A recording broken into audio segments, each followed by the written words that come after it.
سنانے لگا ہوں، اللہ کرے آپ کو یاد رہ جائے، اللہ کرے آپ کو یاد رہے۔ مشکات کی حدیث ہے، بڑے خوبصورت لفظ ہیں۔ میرے نبی کریم علیہ الصلوۃ والسلام نے فرمایا، رب جو تمہیں روزی دیتا ہے نا، یہ تمہارے ضعیفوں کی برکت سے دیتا ہے۔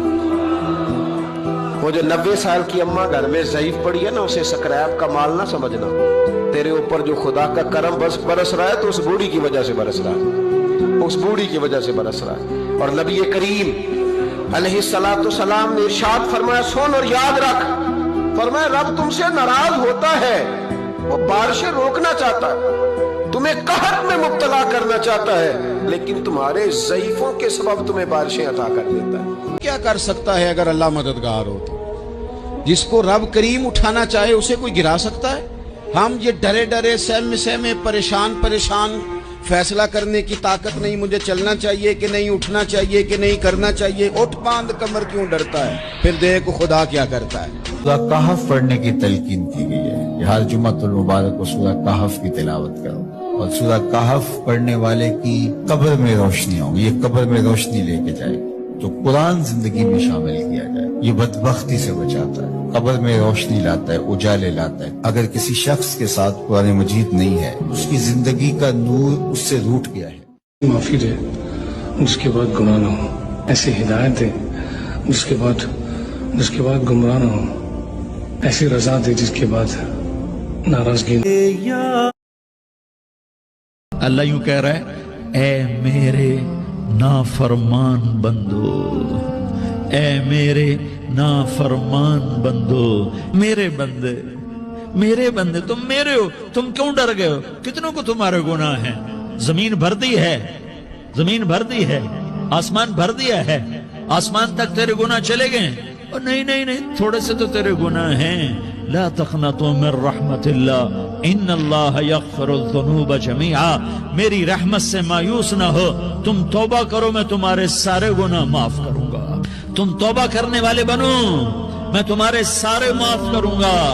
یا عبادی الذین اسرفوا علی انفسہم، اے میرے نافرمان بندو، آ جاؤ مجھے منا لو، مجھے راضی کر لو۔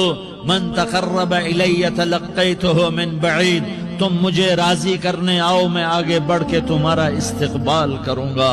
آجا میرا بندہ، میں تو کب سے تیرے انتظار میں تھا کہ کب توبہ کرے گا اور میں معاف کروں۔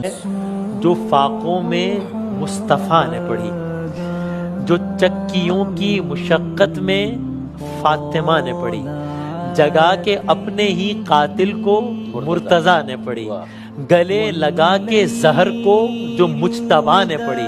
تو جو چاہتا ہے کہ عظمت نماز کی دیکھے، میرے حسین کا وہ سجدہ آخری دیکھے۔ حسین جانتے ہیں واپس نہیں آئیں گے، نانا مدینہ چھوڑ۔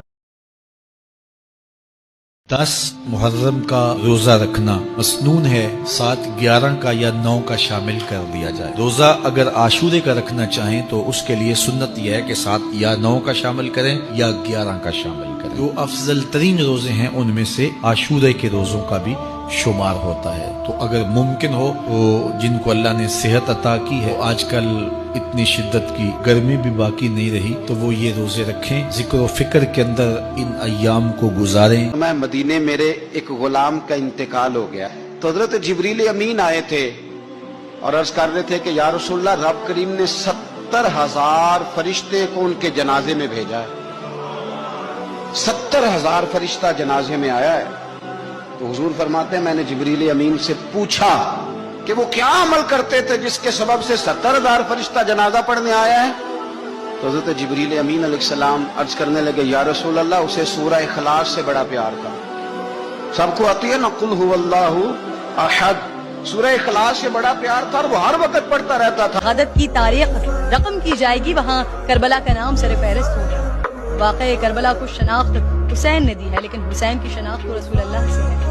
حسین وہ ہیں جو نواسہ رسول، جگر گوشہ بطول، رسول اللہ کی آنکھوں کے نور، صحابہ کرام کے دلوں کے سرور، سردار نوجوانان جنت، شہسوار دوش رسول، حیدر کرار کے لخت جگر، فاطمہ کے نور نظر، استقامت کے جبل احد، استقلال کے نیر تابہ،